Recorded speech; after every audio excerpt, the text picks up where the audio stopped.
In the end then, City couldn't make the breakthrough as it finishes Southampton 1, Manchester City 1. That takes to the end then the 12-game winning streak that Pep Guardiola has put together. Not even a top 5 streak though when you take a look at what they've achieved in the past. City dominating those statistics. Their best run, 2017, and they won 18 matches in a row. Let's welcome in, shall we? Don Hutchison's with us, as is Stevie Nicol and Shaka Hislop. Any cause for concern if you're a City fan here, Stevie? No, not really. The only reason City didn't win the game is because they couldn't muster enough chances and somebody to finish one off. Yes, Sterling had a chance, but he's not a natural finisher. And the only problem that this City team has is it doesn't have a natural finisher. So, yes, they dominated, no surprise. But another day, and there's not been too many, but another day where if they had a recognised striker, they would have got the 3 points. I think Pep would love you to say that to him, Stevie. I think that would go down very well, considering his reaction in the past when he's been asked about that in press conferences. Overall, Southampton seem to have City's number, Don. I mean, they had to do a lot of defending, Dan, to be honest. I think City had close to 30 shots, but they only made the keeper work, I think, 4 times. So, yeah, I mean, they played well enough to win the game. They weren't at full tilt, but you've got to credit Southampton, the work that they've done in the midfield, and especially the back line. Salisu, who got man of the match, was putting his body on the line. He was taking shots in the face. A couple of little risky decisions where there might have been a penalty call, and it looked like a penalty to me. I think I lean towards Ali on the penalty claim. But I suppose they deserved their fortune, Southampton. They grafted, they worked hard, they put their body on the line, and they took a valuable point off City. Let's take a look then at the title odds, shall we? Because if Liverpool win both of their games in hand, it's only 6 points. What's that? Nothing. Nothing. 6 points would be the difference between them and Manchester City at the top of the table. The bookies still have City 12-1 on. But Shaka, you were saying before we started that your money's right on Liverpool.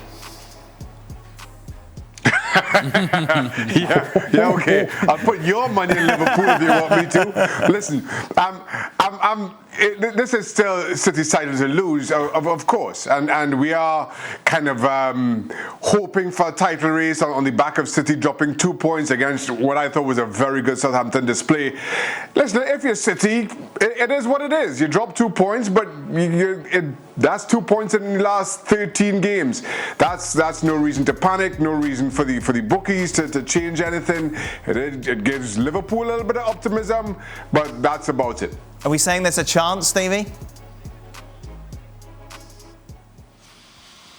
I'll tell you what, there's a chance, but it's the slimmest of slim possibilities. And again, it's either some crazy pandemic outbreak in City, or somehow they just keep annihilating teams and can't score. I mean, it's got to be one of those two things. Otherwise, no.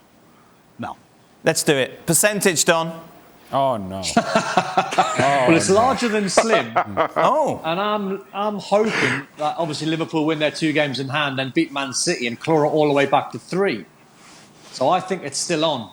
I would say it's a 30% chance for the Liverpool title. Wow, 30% chance for Liverpool catching City at the top. Look at Stevie's face. Why not? Why not? They've got to play City in a few weeks' time. They can get it back to 3. I'll tell you why, Don. Because Liverpool, game after game, give chances to the opposition. City don't do that. They gave up 1 today and they lost a goal. But Stevie, that's what they do. Liverpool have got 2 games in hand. So that means Liverpool have got to win every single game between now and the end of the season, and they've got to lose 3 because Man City probably. will drop points like they did today. Stevie, would it stun you? Would it stun you if Liverpool beat Man City? It wouldn't stun you, would it? So therefore, it's back to 3 if they win their games in hand. It would surprise me if City lose 3 games between now and the end of the season, and it would surprise me if Liverpool go unbeaten between now and the end of the season. You didn't answer the question. That's what would you didn't answer the question, Stevie. Yeah, I'd be shocked. I wouldn't put a penny if Liverpool on beat right City? If Liverpool beat Man City in a one-off game, you'd be shocked. Dan, do us a favour. Make sure you copy this episode, will you? Okay, I'll put it on some VHS tape. Don't worry. I'll make sure I record it, Stevie. 5 weeks, not the end of the season. 5 weeks when they're even further ahead. Stevie's like when you're Shaq is like when you're at a mate's house and the wife and the husband are arguing and you don't really know where to look or what to do.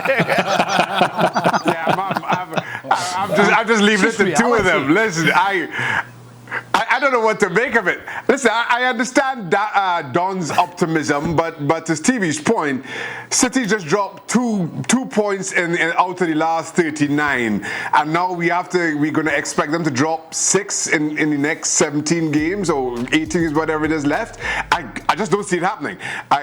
The percentages of that happening is a whole lot less than 30. Let me just put it that way. 30%, Ali, where do you stand on that?